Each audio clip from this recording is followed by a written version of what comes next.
জলের যখন উচ্ছ্বাস তখন মনেতে জমে আস, জাল ভরবে রূপাতে, জলে রূপাত মৎস্য।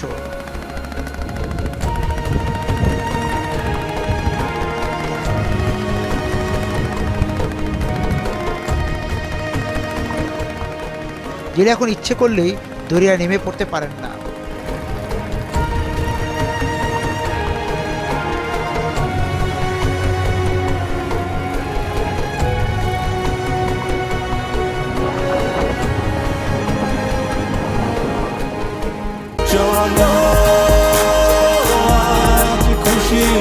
40 বছর ধরে অসংখ্য খুশির মিছিলে ছিল আইডিএলসি, থাকবে আগামীতেও। মাছ গুণিত হারে বাড়বে এই সূত্র মানতে জাল গুটিয়ে রাখতে হয় বছরের বিভিন্ন সময়ে, কিন্তু জলে নৌকা ভাসানোর যখন সময় আসে তখন মাছের বুঝি অভিমান ভাঙে না। জালের এখন কত রকমারি ছল, সেই ছল চাতুরিও হার মানে মাছের অভিমানের কাছে। পোয়া, আরে পোয়া খেতে তো মজা। ভাই খালি কি পোয়াই পেয়েছেন? আপনি সাগর পর্যন্ত গেছিলেন না শুধু মেঘনাতেই? না না, আমরা এই যেতে এই মেঘনার মধ্যেই ছিলেন, খালি পোয়া নিয়ে চলে আসছেন। আর ইলিশ আছে তো একটা, ইলিশও পেয়েছেন একটা না? এগুলি কত করে বিক্রি করবেন? এ ডাকে যায় বলে তাই।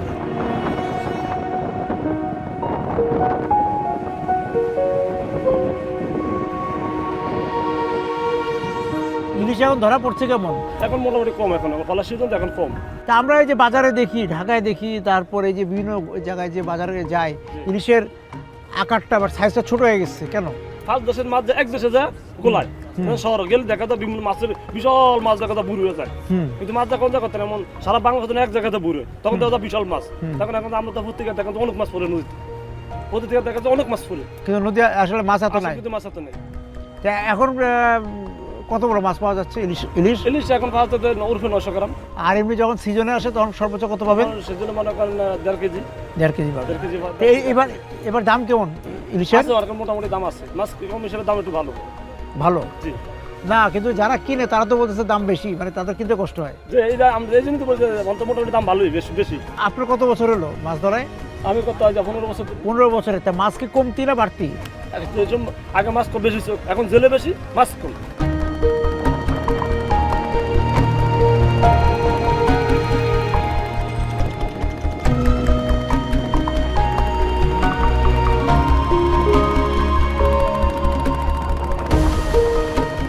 সমুদ্রের অঙ্গুলি ছোঁয়া যে মেঘনা, সুবর্ণচর, উড়িরচর, হাতিয়া সন্দ্বীপের করতলে জমা জলে মাছ স্বচ্ছন্দ নেই। নির্বিঘ্নে দল বেঁধে নদী থেকে নদীতে ঘুরে বেড়াতে কত বিপত্তি।